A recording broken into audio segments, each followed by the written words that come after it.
Intro music.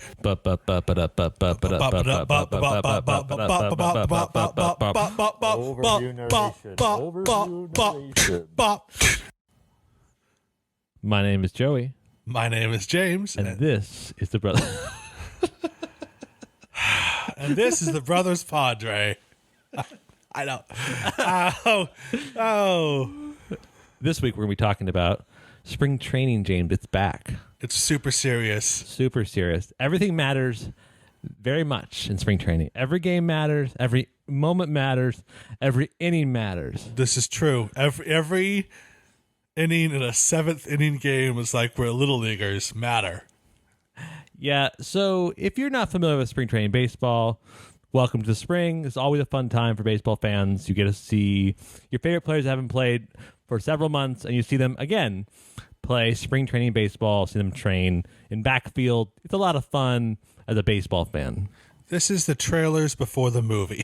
The thing is about spring training baseball, it's not a thrilling games, I would say. Not even a little bit. And so, especially this year, before we're going to go recap some of what's been happening in Padres spring training, we need to talk about the rules that put in place for 2021. Yes. The first one is before the game starts, each manager decides, hey, we want to play 5, 7, or 9 inning games. So far, no one's choosing 9. So today's game, as we're recording this today, played the Dodgers this morning, and they played a 7-inning game.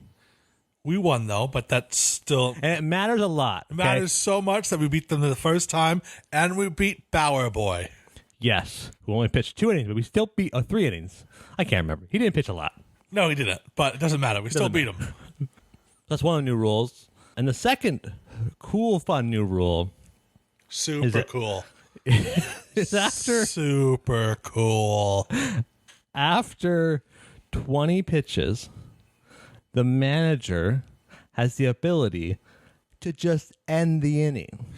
To be clear, not if Bauer Boy threw 20 pitches and he's only had 1 out, the manager of the Dodgers could be like, oh, the inning's over.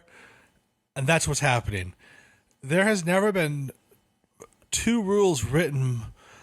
I think they're purposely written against the Padres because 2 things they did last year very well. Work the count. They did that better than any team in baseball. I believe the stats back that up this time. I'm looking over at Joey to make sure he's not giving me an affirmative. That's too big of a query to write real fast. Okay. That's a 30-minute research thing. All right, fine. Lazy. Anyways, and 2, and this is a fact I 100% know, we scored more in the later innings than any other team. How many times last year? Oh, it's the 7th inning. We're down by 3 runs. Don't worry. 8th and 9th is where we're going to shine. So these 2 new rules, I think, were basically just put there to kind of hose the Padres.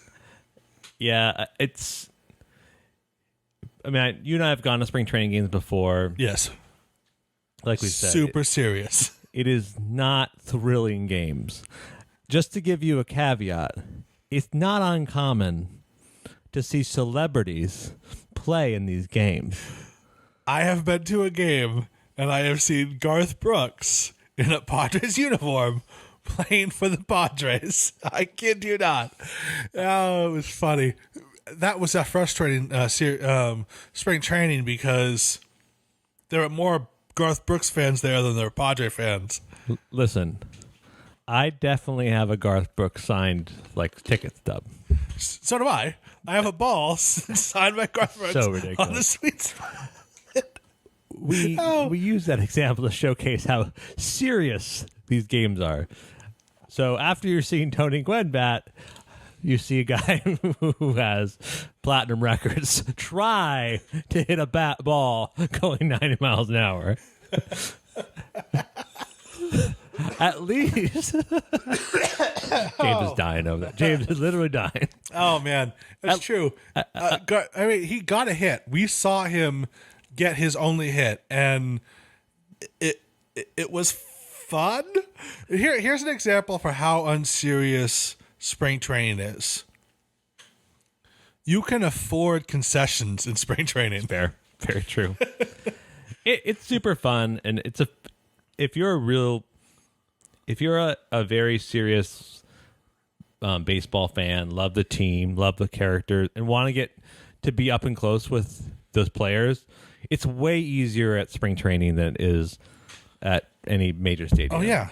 And it's too, and every athlete loves kids there. It's pretty cool. It's a cool experience. Very cool. Do you remember? This was many years ago. I think it was our first spring training game. We were at Applebee's, and there were Alex Rodriguez sat behind us because the Padres share a complex with the Mariners, and he was Mariner at the time. And then there was a couple other players. It was just fun being at Applebee's of all places and being surrounded by big leaguers. It's super cool. I loved going to spring training. But if you're not there watching spring training games, it's you definitely are. You have to look at how we look at it, which is like we're looking like today. I didn't look at today's game and be like, oh, I need to see the Padres beat Bauer. What I was looking at is like, are the Padres fine-tuning their tools to look at pitches and to like fight off a bat, like very like individual athletic things, and not necessarily we need to win this game. Well, the fact of the matter is, and this has become more and more prevalent over the years, back in the old school days, they needed spring training to get back into shape. I guarantee you there has not been a single day during the offseason where Manny Machado did not take batting practice and shag balls. These guys are multimillionaires and their jobs rely on being baseball players. Yes, back in the 30s when they had to have a second job during the offseason, yeah, they need to come back and stretch out and get back into shape. No, none of these guys have lost their baseball groove. All spring training is hey, let's learn the new signs. We haven't trained together for 3 months. Let's get back into it. That's all it is. It's just basically learning the team's rhythm. None of these guys have lost a step. It is so apparent that and more they don't need spring training to get back into shape. This is just them to learn how to be a team again. And you see stuff where you'll see players say, "Oh, I'm only like pitchers." Is not uncommon to say, "I'm only throwing 2 pitches the first week." Like they're like, I don't care if people hit 30 home runs. Not gonna hit 30 home runs, but they don't care. They're like they're trying. They can experiment a little. They can try different stuff. But the thing is, they haven't done that this year because they're training all year long. Right. But you have a lot of young guys who've never. The Padres have a guy, Robert Hassel III, Bobby Hassel, first round pick from last year, from our first round pick from last year. He didn't have minor leagues last year. He had alternative site pitching. So to him, this is super helpful. Where he's ultra new baseball players, this is super helpful because they get to see big league pitching, even though they're low A, double A kind of players. Oh no, these guys are. This is their new tryouts, and that's true. For spring training in general, it is a tryout for the young guys to see. Hey, look, I can do this. Perfect example. 2 years ago, we had a young shortstop. He had 23 in his name. I think his name was Tatis Jr. I'll look it up later. Yeah, we'll look it up Let's later. see if anything comes up with that name. And he had a phenomenal spring, in which case Manny Machado and Eric Hosmer told the Padres ownership he needs to be our starting shortstop, period. And they said, okay. I mean, he had an incredible spring. That was he just showcased a level of talent that's where spring training really shines for new guys. They really can showcase themselves with major league talent and say, hey, we can be part of the major league team. We can groove with these guys. We can hit good pitching. And that's exactly right. Tatis basically flourished in that spring training, and it was an open day roster invite. Yes, and I guarantee you, again, he took all of that postseason and he was training. He probably even trained with a few big league pitchers. Oh, yeah, for sure. That wasn't his first big league ball player he's seen. At this stage in athletic development in any sport, you're not training in the off season. Oh, yeah. No, yeah. There's, like I said, there's no schlubs showing up at any sport anymore looking like, oh, what did you do? I know. Would you do anything? You just drank beer and ate brats for 3 months. Okay. Yeah. But then again, David Wells did pitch a perfect game. So, True. you know, what do I know? That is true. It is true. Well, James, I think that's a good summary of the rules. Any other thoughts about that? No.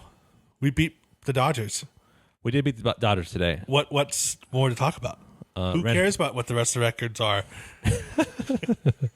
Yeah, we talked about this before the show. Records are pretty meaningless because you can have ties. You could technically have forfeits too, and it really doesn't matter. I mean, the Yankees lost 15-0 against the Phillies the other day. They don't. The Yankees are not losing sleep about this. No, they're not. We're not losing sleep about our record either. It is what it is, and we have to We just drew first blood in this epic battle. We could potentially. I mean, sure, it's not really blood. It was a slight scrape. I mean, it's always tough when you're watching the seventh inning of a spring training game, and you're like, I don't know any of these people. Who are you? Yeah. I've been to spring training before where they didn't have names on their backs. They would just, here's number 29. I guess his last name's 29. Okay. I hope he's good. Yeah. I mean, I just hit the mic. A good example of We are goofiness. professionals. A real good example of the goofiness of spring training was today too, right? You had a third baseman who's playing, hasn't played very long in the majors, hasn't played majors at all, right? A brand new kit guy, hasn't played at a professional level. Literally ran into Ha-Sung Kim today. Like, Ha-Sung Kim was going to grab the ball and literally ran into Ha-Sung Kim. Like, Chris Paddock had 5 outs. You know, he had 5 outs because a ball went out the middle. Tatis has enough range to normally get that. Ha-Sung, not used to that, didn't get it. And then the next batter, the guy just grounded Ha-Sung, but the third baseman just plows through him. They're trying to step out. It's just loosen up a little bit, you know. Again, that kid knows that this is his chance to show a major league roster that he can move up, running into an international superstar, and it's probably not the best way. But you know what? Ha-Sung was smiling afterwards. True. You can't blame him for that. Speaking of him, why don't we run down a little bit of stuff that's happened this week? Absolutely. So That's what the people are here for. that's what the people want. Give the people what they want. The first thing on our list is the first home run of the Padres spring training. Will Myers. Will Myers, our boy. And the first time that the bases were loaded in 2021, what happened, James? I believe it was that same shortstop came up, Tatis Jr., and he hit a grand slam, Joseph. Yeah, Slam Diego's still around, dude. All right, if you haven't seen this highlight, though, watch the highlight of Jesse Adler and Tony Gwynn Jr., because Jesse Adler's rattling off about something, and then he hits it, and you hear Tony Gwynn Jr., oh, it's the best. I want that as a ringtone or my text message. Oh, it's so, it was a no doubter. Oh, that was awesome. Yeah, awesome. Slam Diego. Super, once again, nothing matters in spring training, but it's still pretty cool. Tatis Jr. grew an inch. Last year he was 6'3". This year checks at 6'4". We have yet to determine if it's a clerical error, but it is listed on MLB's site as a difference. So he could have grown an inch. Huh. I don't know what to think about that. Is that better? I don't know. Is he wearing lifts? I don't know. Listen, maybe that extra $40 million they put at the end of his career really made him grow an inch. I don't know. I guess if someone gave me $300 and something $million, I'd grow an inch too. Yeah. Who knew? Local boy Joe Mosgrove had a good week this week. Fantastic week. He had a good outing on Friday. 18 pitches, James. I think you know this already, but how many of those do you think were balls? I can't remember, actually. I remember seeing it. 3. Oh, okay. That's pretty good. Yeah, and I believe I said this in a previous episode. If I hadn't, I'm sorry. I should have. I think Joe Musgrove, he's going to be our number 4 starter. We know Lamet, Darvish, and Snell are going to have great years.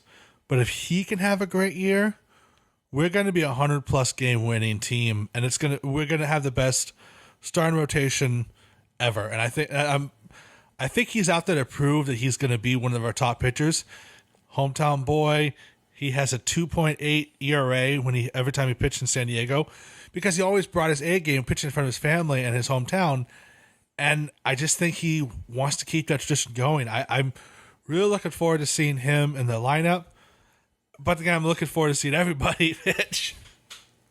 Yeah, I think it's pretty cool. Definitely, he's now really bought into throwing his curveball a lot more. And last half of 2020, he just really excelled at being not primarily curveball pitcher, but using it a lot in his pitch mix. And this outing he had super sharp curveball, very good outing. Cool to see that he's really taking the best parts of 2020 and improving on them. Also, in his post-game presser, someone asked him about, hey, what's it like working out with, like, having Trevor Hoffman be there all the time? And he says, oh, I've known him a few years because we've done yoga together. What? Of course Hoffman does yoga. You're like for an hour every day, I would go to this yoga class with this lady, and Trevor Hoffman was there, and he said basically, like, oh, I never really hung out with him because it was always like in a class setting, but it's cool now that like he's my coach, and like, you're like, okay, dude, okay, buddy. I just thought that was super funny. It's funny. I would take yoga if I knew Trevor Hoffman was going to be there. Oh man, we're professionals. We're gonna take. I can't take your mic away. That would ruin. They're my mics. That would ruin the dynamic of this podcast. Trent Grisham, Kevin Acey, who has a really great daily email. I don't know if it's daily. Has emailed out by the Padres. And in this, he had listed Trent Grisham is 2 for 4 against lefties so far this spring. Could very well mean he's an everyday leadoff hitter, even against lefties. Do you have any thoughts about that, James? I love Trent Grisham. I think he's awesome. I think he's going to be a great leadoff hitter. Who were the lefties he faced? I mean, I don't have that information in front of me, but I can guarantee you they're probably not the scrubbiest of scrubs. No, I mean, AAA or AA are majors, but I think we're going to give him a shot. He certainly proved himself out in the field. Right. He's certainly I think he's earned a shot to be our starter against lefties. Yeah, I think his plate discipline is incredible. I think you don't. This is just my opinion. You do not bench a Gold Glove winning center fielder pretty much any time. No. You know, he proves your worth there. But if he's decent against lefties, yeah, he should be there. You know, he doesn't see the ball differently, which is that's gonna be a big differentiator, right? You have people that see the ball coming out of the righties better than lefties, and he doesn't really seem to have that difference. He hits righties better, but lefties is doing great against, and so I think it's a good indication that he'll be ready to be at top of the lineup. Yeah, I think so. Again, you don't bench a Gold Glover. He was one of the success stories last year. He turned his career around. He knew the Padres gave him a shot, and he took it, and he became, again, the best defensive center fielder in the league. And also, we have a few more on this thing to go over. Chris Paddock had 2 good starts this week. Yes, fastball was moving, and his curveball looked good. I mean, his changeup is still his best pitch. Yes, but it's cool he's playing those off better, the fastball and curveball better than against his changeup. First outing was very, very good. 4 strikeouts. Yeah, 4 strikeouts. And then today, I think he ran. It wasn't. He would say his stuff wasn't as sharp, but still had a pretty good. He said big thing he's working on is basically what he would call mental toughness, where he's just doing one pitch at a time. Because he said last year he got really lost in the moment where he was down on himself when someone's on base, give him a home run. He'd dwell on The past too much. Yeah. And today was a good point. Today was a good reason showcasing rather why he has improved that. Second inning against Dodgers. I mentioned this earlier. 2 defensive miscues happen, and there's 2 people on base. And I think you can kind of unravel at that point. And he has in the past, yes. Oh, I mean, yeah. He was not good in the playoffs. No, and again, I mean, the thing is the Chris Paddock, the 2 things that we talked about before about him, he needs to work on his fastball moving and his curveball. And also getting out of his own way in his head. And he proved that in 2 games that's super serious and matter a lot. Super serious and matter a lot. Yes. Yeah, I thought it was pretty cool because he kind of set the press and everybody, hey, this is what I want to improve on. And he's kind of done that. So I think it's very, very promising. And because he knows his spot in the lineup in the rotation is not set in stone.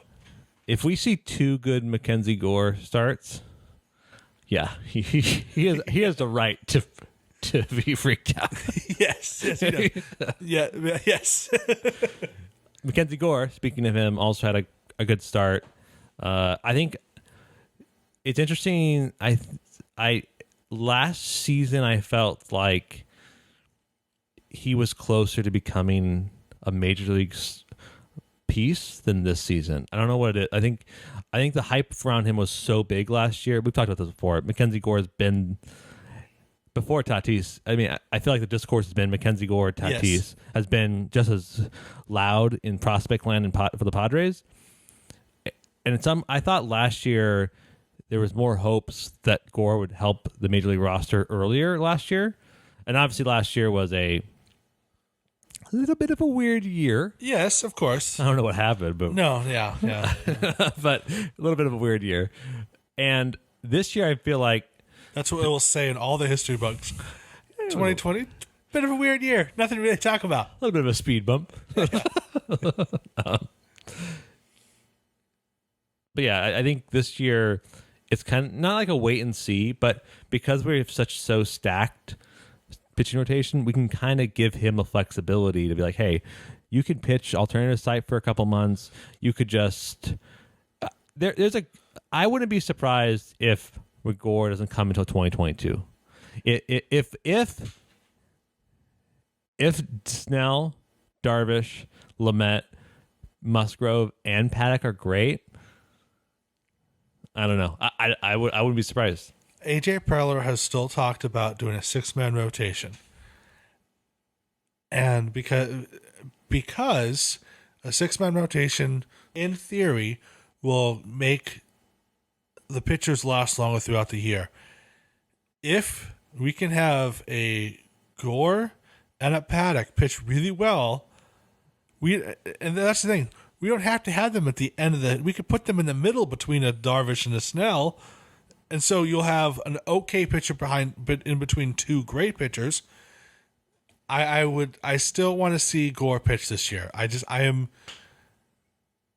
I'm tired of hearing about him without seeing him pitch in a major league game. He has such a fun delivery. He has such a fun presence. He does, yes. He looks, his follow through looks like, well, I say he looks like a mixture of Trevor Hoffman and Clayton Kershaw, right? High leg kick, but has a little hop to it, a little hop to his delivery. And he stuff is really, really good. But then again, he can also go to the bullpen. We have legitimately 2 other potentially great starters in Weathers and Marhone. Yeah. We have so much potential in starting. I'm not too worried, but I do want to see him pitch. I would like to see him start in the rotation, 6-man rotation. Do you want to see him start on opening day? No.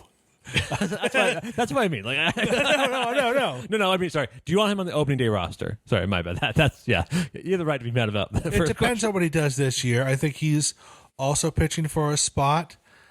Again, it depends what Marhone and Weathers do. They are the ones that are going to keep him out of the opening day lineup for sure.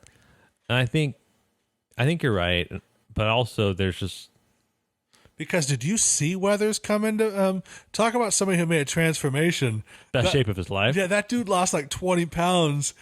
He walked in looking like the Terminator. It was awesome. Yeah. That's a good transition to our next topic, James. Jose Castillo, been a power throwing lefty in our. I want the audience to know this studio is in tip-top shape. And while I was making that point, I got James some water, and he reached down. He almost grabbed the bottle of antifreeze to take a sip out of. Because my studio might also be my garage. Top tier studio. Top tier studio. It's a bit chilly in San Diego. I thought I might need it. Jose Castillo hasn't pitched a major league game in 3 years. I forgot he was even on our team until I heard he needed Tommy John surgery. I'm like, oh, I guess he's still on our team. The dude has so much promise. So much injury. I mean, he came back from injury his first simulation game, tore out his elbow. I forgot he was even on our team. He didn't even register as a weapon we potentially had. It sucks. I wish him all the best. I wish him a speedy recovery. But he was. If anyone thought that he was going to be a major piece in our team this year, you're just wrong. I saw someone say last time he pitched, we had blue hats with white letters on them. You're absolutely right, actually. So that brings us into discussion about lefty arms out of the pen. Because I don't know. I think I'm on the side of I think I'm still, how I view Padres roster development is still prospect centric, still promise centric. Does that make sense? Yes. Like I think of I don't think of capabilities in the major league level. I think of potential that's unproven. I still kind of think of that, right? Because I think in my mind, Jose Castillo has this, oh my gosh, he's Aroldis Chapman. He's Aroldis Chapman. He's this. Because we're used to only hearing about prospects. I mean, we have to get out of this mindset. We're not a prospect team anymore. If we need a power lefty later on down the season, AJ Preller will get us a power lefty. We were going to talk about CJ Abrams. Here's the thing on CJ. He's done some good stuff. He looked really sharp out there. I look at CJ Abrams goes, he's going to be our closer at the end of the year. Not because we're showing the league, hey, do you want this kid? CJ Abrams is a shortstop. I know, but he's going to represent. We're going to trade him for an arm. Oh, I understand. Oh, I get it. Like I understand. Last podcast you mentioned us might gain Max Scherzer, or no, 2 podcasts ago. Like we might get if the Nationals aren't doing so well, they might trade Max Scherzer. I look at CJ Abrams, go, that kid's a Max Scherzer right there.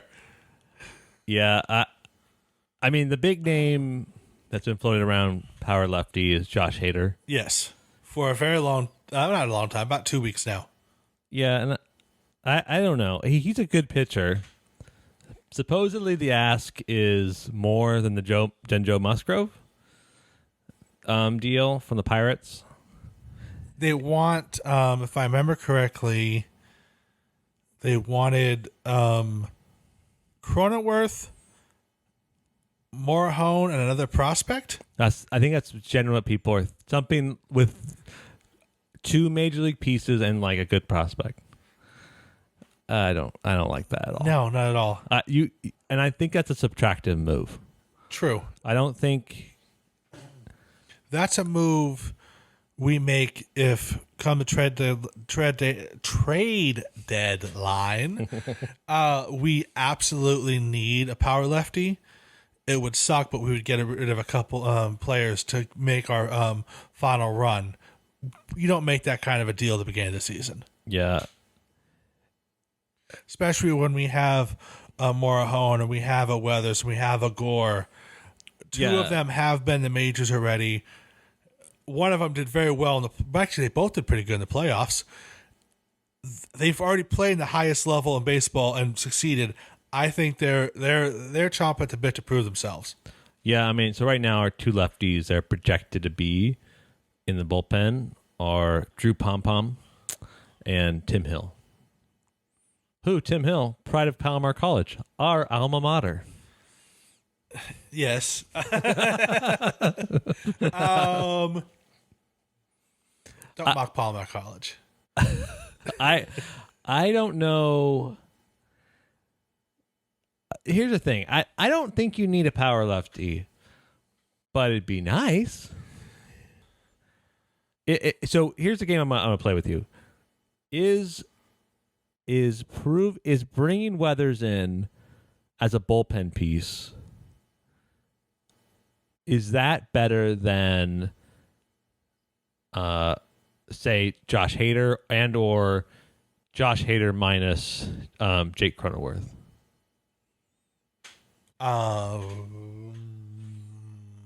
No. Yeah, I'm with you. I'm trying. I look at these deals and I play the same game. Like, how is this? Is Josh Hader really a plus if we're giving away people? I don't know.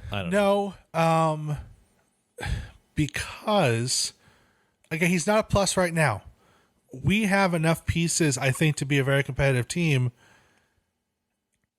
Again, come trade deadline, if we have injuries, if we need an extra piece, maybe. Beginning of the season, these guys are all healthy. They all look great. It's not worth getting rid of a Cronenworth. It's not worth getting with a Morahone. Right now, Morahone has more upside potential than a Hader in his longest career because Morahone's 20? 22. 22, and he's still, and he has major league player stuff. That guy could transfer into being a closer. He could be lights out for an inning. Morahone, shorter than you are. How tall is Morahone? 5'11". Well, I don't know why we start talking about it. I just like finding stats about baseball players that are like normal. Like Jose Altuve to me is an inspiration because he's shorter than me. Because it just shows I have something up from a professional athlete. And if you had all of the little Band-Aids that Jimmy had, you also could be a major league hitter. I guess he turned 23. Oh, wait, I can't do math. He's 22. It's the year 2021, folks. Math. I can do math on the weekend. That's well established. Well established. Yeah, I don't know. I don't know about. I see these rumors. We have to give up people that aren't in the major league roster. We just can't give up major league pieces right now, especially those pieces. It has to be such a great value add. Like it has to be, like you said, middle of the season. Here's Max Scherzer. Like, yeah, we're gonna take Max Scherzer for 3 months into the playoffs. The guy's an animal. Exactly. The guy is a generational Hall of Famer. Like we're gonna take him. Yeah, exactly. That's what I'm saying. Like, we don't trade these pieces in the beginning of the season. We just don't. They've earned this. They've earned their major league spot. We don't. There's been all kinds of rumors over Twitter for Hader, and they threw in Yelich at one point. Yelich and Hader, man, they're not going to trade both of those guys. No, it would have been nice. Again, the pieces they wanted a lot of pieces. The rumors where they wanted a lot of pieces. Once more, at the end of the season, we'll wait until the end of the season. Right now, I think we have the best team in baseball, but you can't say that. But by the trade deadline, injuries, some player might not just have it. There's always the case that yips. Things happen. It's a long season. Maybe come trade deadline, if we have that one piece, Ha-Seong Kim's really tearing it up. Yeah, it hurts, but we trade Cronenworth for one piece. Yeah. Yeah, we'll see. I definitely don't think we need it at the start of the season. I don't think we need this person because I do think it weathers what he did in the postseason and what he was doing so far in spring training. Like I think he's he's something that should try out for that role a bit. I think he's projected to be a starter, but I think you can transition from the bullpen into the starter role. Yes, so, of course. Final thing, C.J. Abrams, which you've already given a hot take already about C.J. Abrams. Yes. You want him gone. That's what I heard. I don't want him gone. I just figured, do we need him at the present right now? Is there any need for him in our team right now? We have, in case the left side of the infield. All right, with the position where he plays. Yeah. We have Machado that can play short and third. We have Tatis that can play shortstop. We have Cam that can play short and third. We have Cronenworth that can play short and third. Do we need this prospect in our team right now? Yes, you never can have enough good prospects. Look at him going. That was a commercial for a big league ball player that we're going to get before the trade deadline. He has, I mean, like watching him play, he's like Kenny Lofton was. Very good bat to ball skills, a very speedy guy, lefty hitter. I mean, he just has incredible. I mean, his AZ, like his famous story now of his prospect life is in the AZ Instructional League. He batted 400. The first professional league he ever was a part of, he bats 400. The guy's a special talent, and in this spring training we've seen so far, make incredibly good defensive plays, steal a bunch of bases, super fast. I think he's very special. I don't want to. And it's going to suck when we see him in the Washington Nationals uniform up for an MVP award, but we're already going to have 2 World Series titles at that point. I don't know, man. I don't think that. I think they have, if he transitions, his primary position is shortstop. If they somehow transition him to be kind of second base, outfield, like Kiki Hernandez kind of deal, that would be that is his only way of making it into the big leagues is being a left fielder. I mean, think about this. Tommy Pham, only on the contract for this one more year with us. And he has a tendency of getting stabbed. You get stabbed once, you have a tendency? Is that how it works? It doesn't, I guess. I mean, you're on the lookout ever since you got stabbed. It's true. I did get stabbed. I guess I have a tendency. Another thing I share with an athlete. Yes. We both have been stabbed. You both have been stabbed. More home shore than you. I've been stabbed, just like Tommy Pham. Okay. C.J. Abrams. But if he transitioned to left field, Pham's gone. So think about the profile Pham take. Pham is a hyper contact hitter. Like he's a big batted ball kind of guy. So is C.J. Abrams. But C.J. Abrams, lefty, younger, faster. I'm not saying, Mom, hey, can I get a C.J. Abrams at home? Can we go stop for Tommy Pham? Tommy Pham at home is C.J. Abrams. I'm not saying one of those sorts of things. I think that C.J. Abrams, if he transitions to the outfield, his skills are special enough that we should keep him, because who after 2020, after this year, who's our best left fielder? Oh, I'm not doubting any of that whatsoever. I'm just saying I would love to see him in left field. I would love to see his number retired right next to Tatis Jr.'s. No doubt about it. I'm just saying, as of right now, my goal is 2 World Series victories in the next 3 years.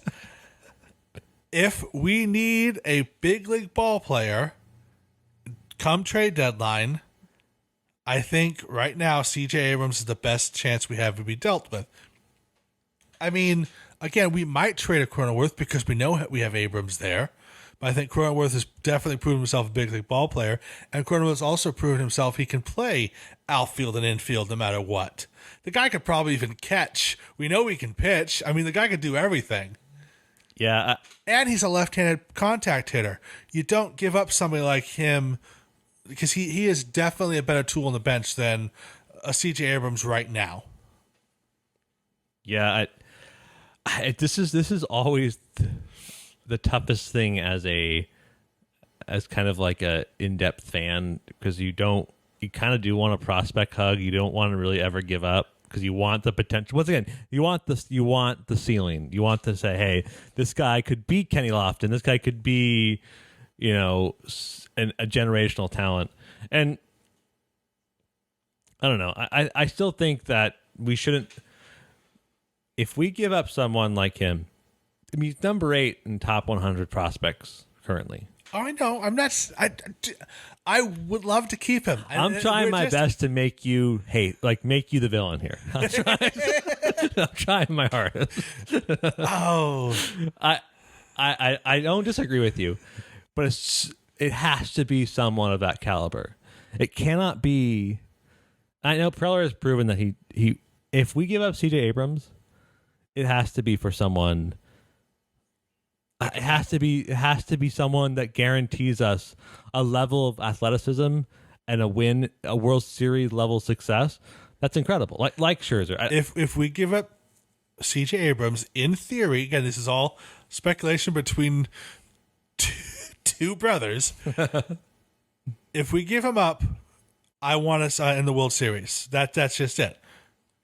Yeah, I mean, I have this sicko dream where the Mets are super bad again, which is, I know, I'm really stretching here. But I see one or two of those guys on that staff opening up. And DeGrom, you give up 2 CJ Abrams for him, right? Yeah. But do you give up CJ Abrams for a Noah Syndergaard? No. Noah Syndergaard has... He has a problem with his arm. Noah Syndergaard has always been more potential than actual capability. He's just always been potential. He has a cool nickname. Come on. His cool last name. Syndergaard, yeah. No, we don't. If we trade something for Noah Syndergaard, AJ Preller has fallen and hit his head on something. We don't have Noah Syndergaard in our lineup for anything less than a third string backup reliever from Double-A. There's a package that exists that we get Noah Syndergaard. It doesn't include CJ Abrams, that's for sure. I don't know. It's a cool thing to be weary of, because we have a stacked infield. We have someone blocking him at shortstop. How cool is it that we can have a hypothetical conversation about getting rid of one of our top 10 prospect in all of baseball, and it won't hurt us? Yeah. I'm stoked about it. Yeah. I would love to see him play, say, the Padre. I like watching hyper contact hitters. I like seeing him. I mean, he got a single off of a Bauer board today. I know. Yeah, so that's kind of the roundup for this week, spring training. We'll keep doing some more roundups, kind of see as the spring training goes along. If any more country stars come on the plate, we'll let you know. What would be the country star you'd expect? What would be the celebrity that you would expect now to see? Well, so Will Ferrell played for the Cubs a couple years ago. He played all 9 positions in one game. I know. But here's the thing about Garth Brooks. He was in our spring training, the whole spring training. Guy's a weirdo. He was a weirdo. What weird enough celebrity would do that? I definitely think that it's definitely a country star. Country stars are weird. I don't know. You know who it would be? Who? Matthew McConaughey. Oh yeah, 100%. Matthew McConaughey 100%. would play a spring training with the Rangers. Absolutely. Yeah, and they'd be like, "Oh yeah, we'll pitch to you like you're a normal person. Yeah, exactly. We won't hold back," as they shake their heads while they're saying that. Yeah. How much money is he giving to children with cancer? Okay. Yeah. That's all it was. People basically pitched underhand at Garth Brooks because he was doing a bunch of things for charity, and he only got one hit. Crazy. All right, everyone. I think that's it for this week. Don't forget to like and subscribe to all of our YouTube, Spotify, everything else you find us. Don't forget bell. hit that bell button. We need the bell button pressed. The bell. Hit the bell. Hit the bell, and an angel will get his wings. Until then, good night, everybody. See you next week.